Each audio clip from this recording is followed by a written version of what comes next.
இந்த வீடியோல எத பத்தி பார்க்க போறோம் அப்டின்னா, transmission line and RF system. ECE students இருக்கிற ஒரு சப்ஜெக்ட் இது. ஸோ இந்த சப்ஜெக்ட்ல நம்ம இம்பார்ட்டன்டான டாபிக்ஸ் வந்து பார்க்க போறோம். இந்த சப்ஜெக்ட் வந்து இது ஒரு ஃபுல் அண்ட் ஃபுல் வந்து ப்ராப்ளமேட்டிக் பேப்பர் அப்டிங்கிற மாரி நம்ம சொல்லிற முடியாது. இதில தியரீஸும் இருக்கு, கிராஃப்ஸும் இருக்கு. ஸோ இத எப்படி நம்ம கிளியர் பண்ணலாம்?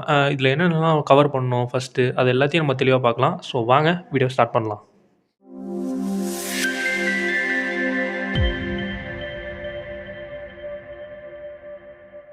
ஓகே. வீடியோ ஸ்டார்ட் பண்ணுறதுக்கு முன்னாடி டிஸ்கிரிப்ஷனில் பார்த்தீங்கன்னாக்கா நம்மளோட டெலகிராம் சேனல் இருக்குது. மறக்காமல் ஜாயின் பண்ணிக்கங்க. அதில் தான் நான் இதனுடைய சப்ஜெக்ட் மற்ற சப்ஜெக்ட் நான் என்னென்ன வீடியோலாம் அப்லோட் பண்ணுறனோ அதுக்கான மேக்ஸிமம் வந்து question papers previous year question பேப்பர்ஸ்லாம் நான் அதில் அப்லோட் பண்ணுவேன். நீங்கள் அதை ரெஃபர் பண்ணி படிக்கக்குள்ள உங்களுக்கு ரொம்ப ரொம்ப இந்த பேப்பர் வந்து ஈஸியாகவே நீங்கள் வந்து கிளியர் பண்ணிட முடியும். ஸோ கண்டிப்பாக நீங்கள் வந்து ப்ரீவியஸ் இயர் கொஸ்டின் பேப்பர்ஸை ரெஃபர் பண்ணியே ஆகணும். அப்போ தான் உங்களுக்கு வந்து கொஸ்டின்ஸ் வந்து எப்படி கேட்குறாங்க அப்படிங்கிறத வந்து உங்களாட்டி அண்டர்ஸ்டாண்ட் பண்ணி அதுக்கேற்ற மாதிரி வந்து அட்டன் பண்ண முடியும். ஓகேவா? ஸோ அதுக்கப்புறம் பார்த்தீங்கன்னா லிங்க்டின் பேஜும் இருக்குது டிஸ்கிரிப்ஷனில், அதையும் வந்து ஃபாலோ பண்ணிங்க. ஓகே. ஃபர்ஸ்ட் யூனிட் 1 பார்த்தீங்கன்னா transmission line theory. So transmission line theory என்ன தியரின்னு போட்டிருக்கு, அப்போ ஃபுல்லாக தியரியாக தான் இருக்கும் அப்படின்னு வச்சிங்கன்னா அதுதான் கிடையாது. ஏன்னு பார்த்தீங்கன்னாக்கா டிரான்ஸ்மிஷன் லைன் தியரி அப்படிங்கிறது ஃபஸ்ட்டு வந்து ஜென்ரல் தியரி இருக்கும். அதுக்கப்புறம் பார்த்தீங்கன்னாக்கா உங்களுக்கு வந்து வேவ் ஃபார்ம் டிஸ்டார்ஷன் அந்த மாதிரி ரெஃப்ளெக்ஷன் கோஎஃபிஷியன்ட்டு இதுக்கு எல்லாமே உங்களுக்கு எப்படி இருக்கும் அப்படின்னா ஃபார்முலாஸ் இருக்கும், டெரிவேஷன்ஸ் இருக்கும். ஸோ அந்த மாதிரி தான் இருக்கும். ஓகேவா? ஸோ அதனால நீங்கள் ஃபார்முலா டெரிவேஷன் அப்படின்னா ரொம்ப கஷ்டமாக இருக்கும் அப்படின்னு நீங்கள் வந்து அப்படி பார்த்துற வேணாம். ஏன் அப்படின்னா இதில் மெயின் கான்செப்ட் என்ன அப்படின்னா இதை பார்த்தீங்கன்னா ரெஃப்ளெக்ஷன் கோஎஃபிஷியன்ட் தான். ஸோ ரெஃப்ளெக்ஷன் கோஎஃபிஷியன்ட் அப்படிங்கிற அந்த இதை நீங்கள் படிக்காமல் தயவு செஞ்சு நீங்கள் வந்து எக்ஸாமுக்கு போயிடவே கூடாது. ஏன் அப்படின்னா ரெஃப்ளெக்ஷன் கோஎஃபிஷியன்ட் அப்படிங்கிறது ரொம்ப பேசிக்கான டேர்ம். அப்படின்னா என்ன, அதனுடைய ஃபார்முலா என்ன, அது எப்படி சால்வ் பண்ணணும், அப்படி எல்லாத்தையும் வந்து பார்த்துக்கிட்டீங்க அப்படின்னா இந்த ரெஃப்ளெக்ஷன் கோஎஃபிஷியன்ட்டை வச்சு நீங்கள் அடுத்தடுத்த அந்த கரண்ட்டு, வோல்டேஜ், பவர் டெலிவர் இது எல்லாமே நீங்கள் வந்து கால்குலேஷன் பண்ணுறதுக்கு உங்களுக்கு யூஸ்ஃபுல்லாக இருக்கும். இது மட்டும் இல்லை, மற்ற ஃபார்முலாஸும் இதில் வந்து இந்த யூனிட்டில் இருக்குது. ஸோ நான் கம்ப்ளீட்டாக இந்த சப்ஜெக்ட்டுக்கான நோட்ஸை வந்து நான் வந்து டெலகிராம் சேனலில் வந்து ப்ரொவைட் பண்ணுறேன். ஸோ அதுக்காக தான் நான் சொன்னேன் டெலகிராம் சேனலை மறக்காமல் ஜாயின் பண்ணிங்க. அதில் நான் நிறைய யூஸ்ஃபுல்லான அப்டேட்ஸ் வந்து அப்டேட் பண்ணுவேன். அது மட்டும் இல்லாமல் நம்ம வந்து இன்டர்ன்ஷிப்பாக இருக்கட்டும், ப்ளஸ் கோர்சஸ்லாம் கூட நம்ம வந்து ஆஃபர் பண்ணலான்னு இருக்கோம். மறக்காமல் ஜாயின் பண்ணுங்கள். ஓகேவா? ஸோ இதில் இந்த யூனிட் வந்து மேக்ஸிமம் வந்து உங்களுக்கு வந்து டெரிவேஷன்ஸ் இருக்கும்.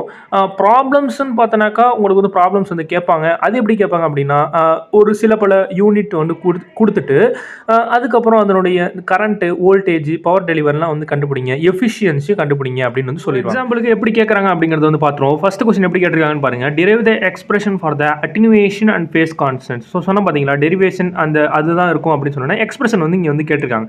ஸோ என்ன எக்ஸ்பிரஷன் கேட்டிருக்காங்க?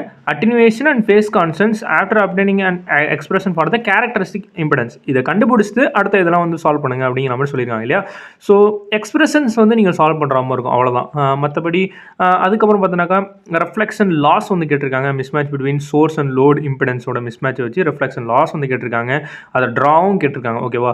ஸோ இதெல்லாம் வந்து நீங்கள் வந்து பார்த்துக்கணும். அதுக்கப்புறம் illustrate is it not in terms of primary constants, primary constants, secondary constants, இந்த கான்செப்ட்ஸ்லாம் நீங்கள் வந்து டீப்பாக வந்து படிச்சுட்டு போங்க. நான் நோட்ஸ் வந்து ப்ரொவைட் பண்ணியிருக்கேன். அதுலேயே உங்களுக்கு வந்து மேக்ஸிமம் வந்து அதெல்லாம் இருக்கும். அப்படி இல்லை அப்படின்னா நீங்கள் வந்து என்னோட பர்சனலாக வந்து காண்டாக்ட் பண்ணலாம். என்னோட டெலகிராம்லேயே பார்த்தீங்கன்னாக்கா என்னோட யூசர் நேம் வந்து நான் கொடுத்துருப்பேன். மறக்காமல் அதில் நீங்கள் வேணாலும் உங்களுக்கு பர்சனலாக டவுட் இருக்குது இந்த சப்ஜெக்ட்டில், வேறு ஏதாவது சப்ஜெக்ட்டில் இருக்குனாலும் நான் வந்து உங்களுக்கு வந்து முடிஞ்ச அளவுக்கு ஹெல்ப் பண்ண ட்ரை பண்ணுறேன். ஓகேவா?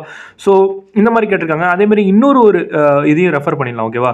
ஸோ அதை இந்த பேப்பரில் பாருங்களேன், லெவல் ஏன்னு சொல்லிட்டு இதில் வந்து ஃபஸ்ட் பாயிண்டில் ஸ்பிளிட் அப் டைப்பில் கேட்டிருக்காங்க. ரெண்டுமே பார்த்தோன்னாக்கா ஃபஸ்ட்டு வந்து ப்ராப்ளம் எப்படி கொடுத்துருக்காங்க? டிட்டர்மைன் செகண்டரி கான்செப்ட் டிட்டர்மைன் பண்ண சொல்லியிருக்காங்க. செகண்டரி கான்செப்ட் இப்போ சொன்ன பார்த்தீங்களா, அந்த செகண்டரி கான்செப்ட் பிரைமரி கான்செப்ட்லாம் வந்து தெளிவாக வந்து பார்த்துங்கன்னு சொல்லிட்டு அதில் ஒன்றுமே இல்லைங்க. RLC G கொடுத்துட்டாங்க. இதை வச்சு நீங்கள் வந்து சால்வ் பண்ணுறது தான். ரொம்ப சிம்பிளான சம் தான். அதுக்காக தான் இது வந்து 6 மார்க்ஸ் வந்து கொடுத்துருக்காங்க. அதுக்கப்புறம் என்ன, ஒரு தியரி வந்து ஆறுதலுக்காக கேட்டிருக்காங்கன்னு வச்சுப்போமே.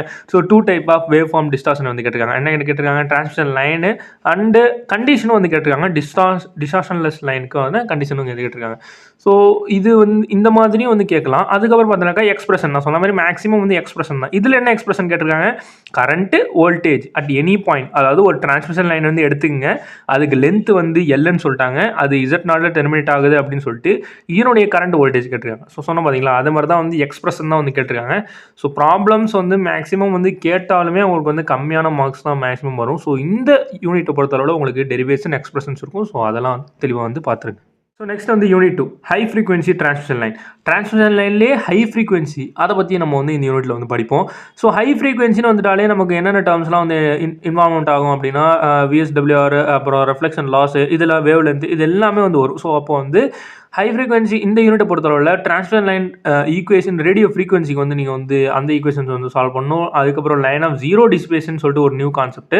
ஸோ அதை வந்து நீங்கள் பார்க்கணும். அதுக்கப்புறம் voltage and current on dissipationless line, அதுக்கப்புறம் standing waves, nodes, standing wave ratio, இது 3 டாபிக் வந்து கம்பல்சரி நீங்கள் வந்து கவர் பண்ணணும். என்னென்ன ஸ்டாண்டிங் வேவ்ஸு, அப்புறம் நோட்ஸு, ஸ்டாண்டிங் வேவ் ரேஷியோன்னு சொல்லிட்டு. ஸோ ஸ்டாண்டிங் வேவ் ரேஷியோலாம் சிம்பிளான கான்செப்ட் தான், அதையும் நீங்கள் வந்து கவர் பண்ணிடுங்க. இந்த யூனிட் எப்படி வரும், ப்ராப்ளமாக வருமா இல்லை நமக்கு வந்து எக்ஸ்பிரஷன் டெரிவேஷனாக வருமா அப்படின்னு கேட்டோம்னாக்கா இதில் தியரி வரதுக்கு வாய்ப்பு ரொம்ப கம்மி. அது மட்டும் இல்லாமல் இதில் எக்ஸ்பிரஷனாகவும் கேட்கலாம். மேக்ஸிமம் வந்து ப்ராப்ளமாக தான் இந்த யூனிட்டில் வந்து நம்ம வந்து எக்ஸ்பிரஸ் பண்ணலாம்.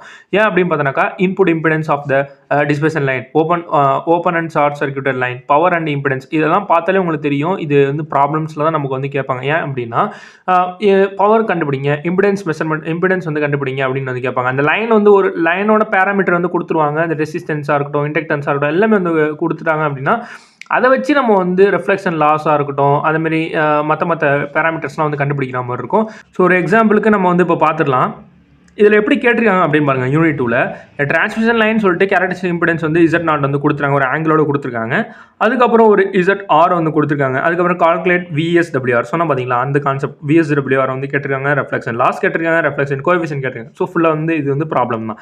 அதுக்கப்புறம் என்ன கேட்டிருக்காங்க, ஒரு மெத்தடை வந்து நீங்கள் வந்து சொல்லுங்கள், இன்டர்பிரட் பண்ணுங்கள் அப்படிங்கிற மாதிரி சொல்லியிருக்காங்க. VSWR and wavelength in transmission line வந்து மெஷர் பண்ணுறதுக்காக அப்படிங்கிற மாதிரி ஒரு பேசிக்கான கொஸ்டின் வந்து கேட்டிருக்காங்க. இதுக்கு வந்து 7 மார்க்ஸ் வந்து கொடுத்துருக்காங்க. ஸோ இதை பற்றி நீங்கள் எக்ஸ்பிளைன் பண்ணி எழுதுற மாதிரி இருக்கும்.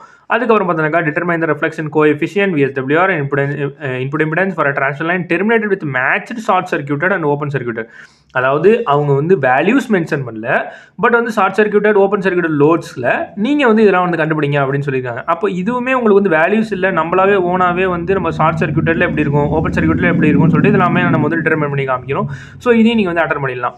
ஸோ இதுவுமே கிட்டத்தட்ட ப்ராப்ளம் மாதிரி தான். அடுத்தது டிரைவ் த ரிலேஷன். இங்கே தான் நமக்கு வந்து எக்ஸ்பிரஷன் மாதிரியான ஒரு சம் வந்து கேட்டிருக்காங்க. அதாவது டெரிவேஷன் மாதிரி derive the relation between a transmission line, standing wave ratio and reflection coefficient. சொன்ன பார்த்தீங்களா, ஸ்டாண்டிங் வேவ் ரேஷியோங்கிறது main concept, reflection coefficient first யூனிட்ல சொல்லியிருப்பேன். ஸோ இது ரெண்டுத்தையும் நீங்கள் வந்து மெயினாக வந்து பார்த்துருங்க. Unit 3 impedance matching in high frequency line. Impedance matching பற்றி நம்ம பார்க்க போகிறோம்.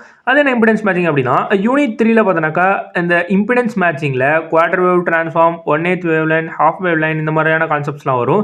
ஸோ மெயினாக பார்த்தோன்னாக்கா யூனிட் 3ன்னு வந்துட்டாலே நமக்கு கிராஃப் தான். என்ன கிராஃப்? ஸ்மித் சார்ட் அப்படிங்கிற ஒரு கிராஃப். ஸோ ஸ்மித் சார்ட் அப்படிங்கிறத நீங்கள் நிறைய ப்ராப்ளம்ஸ் வந்து ஒர்க் அவுட் பண்ணி பாருங்கள். ஏன் அப்படின்னா ஃபஸ்ட்டு இந்த கான்செப்ட் வந்து கவர் பண்ண சொல்கிறேன் அப்படின்னா, இந்த ஸ்மித் சார்ட் வந்து நமக்கு பார்ட் பிலையும் வரும், சிலையும் வர வாய்ப்பு அதிகம். ஏன்னா சிலையும் வந்து கேட்டிருக்காங்க இப்போ ப்ரீவியஸ் இயர்லாம். ஸோ அதனால் நம்ம ஸ்மித் சார்ட்டை வந்து ஃபஸ்ட்டு நீங்கள் இந்த சப்ஜெக்டை எடுத்துக்கிட்டாலே நான் ஃபஸ்ட்டு எது சொல்லுவேன்னா ஸ்மித் சார்ட்டை வந்து கவர் பண்ணுங்க அப்படின்னு சொல்லுவேன். மேக்ஸிமம் வந்து ப்ராப்ளம் தான் இருக்கும், நம்ம solutions of problem using Smith chart தான். ஸோ என்னை பொறுத்தவரை இந்த யூனிட்டில் நீங்கள் ப்ராப்ளம் மட்டுமே, அதாவது ஸ்மித் சார்ட் எப்படி வந்து அது ஸ்டெப்ஸும் வந்து பார்த்துக்கணும், எப்படி நம்ம வந்து சால்வ் பண்ணணும் அப்படிங்கிறதையும், ஸ்மித் சார்ட்டில் ப்ராப்ளமும் வந்து பார்த்துக்கணும். அதுக்கான ஒரு எக்ஸாம்பிள் வந்து பார்க்கலாம். ஓகே, இப்போ பார்த்துங்க யூனிட் 3ல using Smith chart determine the following of 15 ohm lossless transmission line. அதுமாதிரி சொல்லிட்டு ஒரு இது வந்து கொடுத்துருக்காங்க, லோடு வேல்யூ கொடுத்துருக்காங்க, ஃப்ரீக்வன்சி கொடுத்துருக்காங்க, ஃபேஸ் வெலாசிட்டியும் கொடுத்துருக்காங்க. ஸோ இதில் என்னென்ன கண்டுபிடிக்க சொல்லியிருக்காங்க, input impedance and distance 5 centimetre from the load இது கேட்டிருக்காங்க. ஓகேவா? ஸோ ஒரு குறிப்பிட்ட டிஸ்டன்ஸ்லேருந்து கேட்டிருக்காங்க. அதுக்கப்புறம் இன்புட் ரெஃப்ளெக்ஷன் கோஎஃபிஷியன்ட் வந்து கேட்டிருக்காங்க.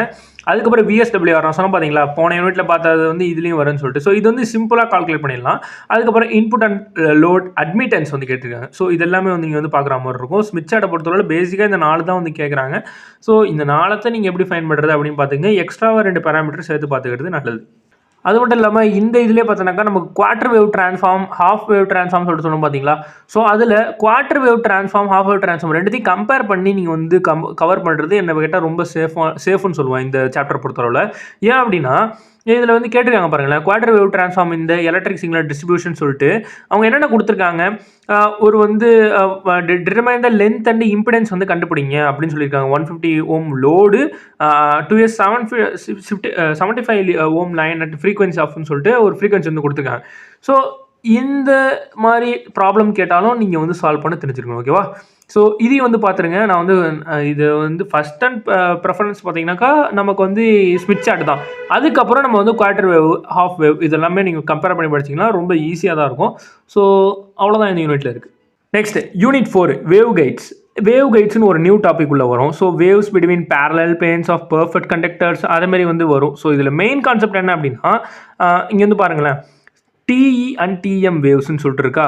ஸோ இந்த டிஇ அண்ட் டிஎம் வேவ்ஸ் அப்படின்னா transverse electric and transverse magnetic வேவ்ஸ்னு சொல்லிட்டு, ஸோ இதனுடைய கேரக்டரிஸ்டிக்ஸ் ரொம்ப முக்கியம். ஸோ ஓகேவா? ஸோ அந்த கேரக்டரிஸ்டிக்ஸ் வந்து பார்த்துருங்க. அதேமாதிரி டிஎம் அண்ட் டிஇ வேவ்ஸ் வந்து சர்க்குலர் வேவ் கைட்ஸில் எப்படி இருக்கும், ஸோ அதையும் வந்து பார்த்துக்கணும். ஓகேவா? அதேமாதிரி ரெக்டாங்குலர் வேவ் கைட்ஸ் இது எல்லாமே வந்து ஃபர்ஸ்ட் நீங்கள் ஒன்று ஒன்றா படிக்கணும்னு அவசியம் கிடையாது. ஸோ ஒரு எல்லாத்தையுமே circular wave guides, rectangular wave guides இதனுடைய கேரக்டரிஸ்டிக் இதெல்லாம் எப்படி இருக்குது அப்படிங்கிறத கம்பேர் பண்ணி படிச்சிங்கன்னா உங்களுக்கு சிம்பிளாக நீங்கள் ஈஸியாகவே வந்து ரொம்ப ஸ்பீடாக இந்த யூனிட்டை வந்து கவர் பண்ணிடலாம். ஸோ இது எப்படி கேட்பாங்க அப்படின்னா, இதை தியரியாகவும் கேட்கலாம், டெரிவேஷனாகவும் கேட்கலாம். ஓகேவா? ஸோ இதுக்கான எக்ஸாம்பிள்ஸும் வந்து பார்த்துருவோமே. ஸோ இங்கே பாருங்கள், 4th யூனிட்டில் என்ன கேட்டிருக்காங்கன்னு பாருங்கள். General field components of TM waves. ஓகேவா? ஸோ அடுத்தது justify and explain TM mode does not exist in rectangular waveguide. எது ஜஸ்டிஃபை பண்ணுங்க அப்படிங்கிற மாதிரி சொல்லியிருக்காங்க. அதுக்கப்புறம் பார்த்தீங்கன்னாக்கா நம்ம கிட்டத்தட்ட கீழே வந்து ரெண்டுமே வந்து ப்ராப்ளம்ஸ் மாதிரி வந்து கொடுத்துருக்காங்க. ஓகேவா? ஸோ நான் சொன்ன மாதிரி டெரிவேஷனாகவும் கேட்கலாம், தியரியாகவும் கேட்கலாம் அப்படின்னு நான் சொல்லியிருந்தேன். இங்கே ப்ராப்ளம்ஸாக கேட்கறதுக்கான சான்சஸ் வந்து ரொம்ப மேக்ஸிமம் வந்து நம்ம எதிர்பார்க்கறது கம்மி தான். ஏன் பார்த்தீங்கன்னா ஸ்பிளிட் டைப்பில் வந்து கேட்டிருக்காங்க. நான் இன்னொரு பேப்பர் காமிக்கிறேன், அதுலேயும் பாருங்களேன். ஓகே, இந்த பேப்பர் பாருங்கள். Compute the field configuration cutoff frequency and velocity of propagation for TM waves கேட்டிருக்காங்களா? ஸோ எந்த மாதிரி வந்து கேட்டிருக்காங்க, டிஎம் வேவ்ஸோட அந்த field configuration, cut off frequency, velocity of propagation அந்த மாதிரி வந்து கேட்டிருக்காங்க. ஸோ அப்போ இது எப்படி இருக்குது, நமக்கு டெரிவேஷன் மாதிரி இருக்குது. ஸோ இந்த மாதிரி கேட்கலாம். ப்ராப்ளம்ஸ் அப்படின்னு நம்ம பார்க்கல, கீழே பார்த்தீங்கன்னா உங்களுக்கு தெரியும் ரெக்டாங்குலர் வேவ் கைட் மெஷரிங் ஏபின்னு சொல்லிட்டு 2 தான் இருக்கும். ஓகேவா? அதுக்கப்புறம் வந்து ஒரு சிக்னல் வந்து ஒரு ஃப்ரீக்வன்சி வந்து கொடுத்துட்டு இந்த மாதிரி சிக்னல் வந்து ப்ரொபகேட் ஆகுது அப்படி சொல்லிட்டு calculate the guide wave length, phase and group velocities for the dominant mode அப்படின்னு வந்து சொல்லிட்டேன். ஓகேவா? ஸோ இதில் வந்து நமக்கு வந்து தியரிஸ் வந்து கேட்பாங்க. அதாவது ஃபஸ்ட்டு நம்ம பார்த்தா மாதிரி ஜஸ்டிஃபை பண்ணுங்கள், எக்ஸ்பிளைன் பண்ணுங்கன்னு கேட்பாங்க. அப்படி இல்லை அப்படின்னா கம்ப்யூட் பண்ணுங்கன்னு சொல்லிட்டு டெரிவேஷன் வந்து கேட்பாங்க. ப்ராப்ளம்ஸ் வந்து நீங்கள் வந்து மேக்ஸிமம் இந்த இதையும் நீங்கள் ப்ராப்ளம்ஸ் வந்து குழப்பிக்க வேண்டாம். ஓகேவா? நான் ஏற்கனவே சொன்ன சாப்டர்லாம் வந்து ப்ராப்ளம் வந்து பார்த்துருங்க. அதெல்லாம் பார்த்துட்டு உங்களுக்கு இந்த யூனிட் பார்க்கல இந்த ப்ராப்ளம்ஸ் வந்து ஈஸியாக இருக்க மாதிரி இருக்குது அப்படின்னா இதையும் வந்து கவர் பண்ணுங்கள். அப்படி இல்லை எனக்கு வந்து கொஞ்சம் கஷ்டமாக இருக்குது அப்படின்னா நீங்கள் ஜஸ்ட் வந்து சிம்பிளாக நீங்கள் வந்து இதனுடைய தியரிஸ் கொஞ்சம் டிஎம் வேவ்ஸ், டிஇ வேவ்ஸோட கேரக்டரிஸ்டிக்கும் வந்து பார்த்துட்டு தியரிஸ் பார்த்துட்டு ப்ளஸ் வந்து நீங்கள் இந்த டெரிவேஷன் அதனுடைய டிஇ வேவ்ஸில் உள்ள டெரிவேஷன், டிஎம் வேவ்ஸில் எப்படி இருக்கும், ரெக்டாங்குலர் வேவ் கைட்ஸ், இன்னொன்று வந்து 2 வேவ் கைட்ஸ் பார்த்தோம் இல்லையா? ஸோ அந்த வேவ் கைட்ஸ் அதனுடைய இதெல்லாம் எப்படி இருக்கும் அப்படிங்கிற டெரிவேஷன் வந்து பார்த்தீங்க சிம்பிளாக இருக்கும். ஓகேவா? ஸோ இதில் எப்படி ஸ்பிளிட் பண்ணியிருக்காங்கன்னு பாருங்களேன். 4, 4, 5ன்னு ஒரே கொஸ்டினை வந்து நீங்கள் வந்து இது ஒவ்வொன்றுத்தையும் கால்குலேட் பண்ணால் தான் உங்களுக்கு வந்து மார்க்ஸ் வருது. ஸோ அப்போ நீங்கள் வந்து இது எல்லாமே கட் ஆஃப் ஃப்ரீக்வன்சி, வெலாசிட்டி இதனுடைய டெரிவேஷன்ஸ்லாம் வந்து பார்த்துக்கணும். ஸோ ரொம்ப ரொம்ப இம்பார்ட்டண்டான ஒன்று. ஸோ 4th யூனிட் பொறுத்தளவு இவ்வளோ தான். லாஸ்ட் யூனிட் என்ன அப்படின்னு பார்த்தோன்னாக்கா ஆர்எஃப் சிஸ்டம் டிசைன் கான்செப்ட். இதான் லாஸ்ட் யூனிட். இதில் என்ன சொல்லியிருக்காங்க அப்படின்னா டிசைன் கான்செப்ட்ஸ் தான். ஸோ டிசைன் கான்செப்ட் பார்த்தீங்கன்னா பேர்லேயே வந்துருச்சு, கான்செப்ட் தான். அப்போது தியரி தான் மேக்ஸிமம். ஓகேவா? ஸோ பயப்பட வேண்டாம். ஸோ இந்த யூனிட்டில் நமக்கு தியரி தான் இருக்க போகுது. ஓகேவா? தியரியில் என்னென்ன மேக்ஸிமம் வந்து தியரி வந்து படிக்க போகிறோம் அப்படின்னா, தியரி அப்படின்னா ஃபுல் அண்ட் ஃபுல் தியரி நம்ம சொல்ல முடியாது. மேக்ஸிமம் இந்த பேப்பரை பொறுத்தளவில் நம்ம தியரி எழுதுறோம்னா அதில் டெரிவேஷனும் வந்து ஆட் பண்ணணும். ஓகேவா? டெரிவேஷன் அப்படின்னா அது ஒரு லைனாக இருக்கலாம், 2 லைனாக இருக்கலாம், 3 லைனாக இருக்கலாம். ஸோ அது எப்படி வேணா இருக்கலாம். ஸோ அதனால் நம்ம சிம்பிளாக ஒரு டெரிவேஷன் ஆட் பண்ணால் பார்க்க நமக்கு வந்து அவங்க வந்து மார்க்ஸ் தரது ரொம்ப சான்சஸ் வந்து அதிகமாக இருக்கும். ஓகேவா? ஸோ இது தியரின்னு நான் சொன்னதுனால என்னென்ன தியரி வந்து நீங்கள் கவர் பண்ணோம் அப்படின்னா, first power amplifier, low noise amplifier power relation. Maximum வந்து இந்த low noise amplifier, power amplifier, microwave அந்த மாதிரிலாம் இதெல்லாம் இருக்கும். ஓகேவா? ஸோ அந்த மாதிரி ஆம்ப்ளிஃபயர்ஸ்லாம் நீங்கள் வந்து ஃபஸ்ட் வந்து கவர் பண்ணிடுங்க. அதுக்கப்புறம் ஆர்எஃப் ஃபீல்ட் எஃபெக்ட் டிரான்சிஸ்டர்னு சொல்லிட்டு இருக்குது பார்த்தீங்களா? இதை வந்து நாங்கள் ஏற்கனவே ப்ரீவியஸ் இயரில் வந்து கேட்டிருக்காங்க. ஓகேவா? So RF field effect transistor இதை பற்றியான பேசிக் கான்செப்ட் வந்து படிச்சிருங்க. அதுக்கப்புறம் HEMTன்னு சொல்லுவாங்க, ஹை எலக்ட்ரான் மொபிலிட்டி டிரான்சிஸ்டர். இதை பற்றியும் நீங்கள் வந்து படிச்சிருங்க. ஸோ இதெல்லாம் படிச்சுட்டு இதில் உள்ள டெரிவேஷன்ஸை நீங்கள் வந்து கொஞ்சம் கொஞ்சம் பார்த்து வந்து கவர் பண்ணிக்கணும். அடுத்து செமிகண்டக்டர் பேசிக்ஸ் வந்து பார்க்கணும். செமிகண்டக்டரோட பேசிக்ஸ் இல்லை, ஸோ அது ஆர்எஃப்ல எப்படி இருக்குது, அதை எப்படி நம்ம இது பண்ணுறோம் அப்படிங்கிற மாதிரி பார்க்குற வேண்டியிருக்கும். ஸோ நமக்கு வந்து தெரிஞ்ச கான்செப்ட்ஸ் தான் இதெல்லாம். ஸோ அதுக்கப்புறம் fundamental of MMIC, basic concepts of RF design. இதில் வந்து ஃபில்டரு, கப்ளர்ஸு, பவர் டிவைடர்ஸு இதில் தான் நமக்கு வந்து பேசிக், இது எல்லாமே வந்து basic concepts of RF design சொல்லலாம். ஸோ இதெல்லாமே வந்து பார்த்துருங்க. மேக்ஸிமம் வந்து தியரியாக தான் இருக்கும், டெரிவேஷன்ஸ் இருக்கும். ப்ராப்ளம் வர மேக்ஸிமம் இந்த யூனிட்டில் சான்ஸ் வந்து ரொம்ப ரொம்ப கம்மி. ஸோ இது எல்லாத்தையும் வந்து பார்த்துருங்க. அவ்வளோதான் யூனிட் 5 இருக்குது.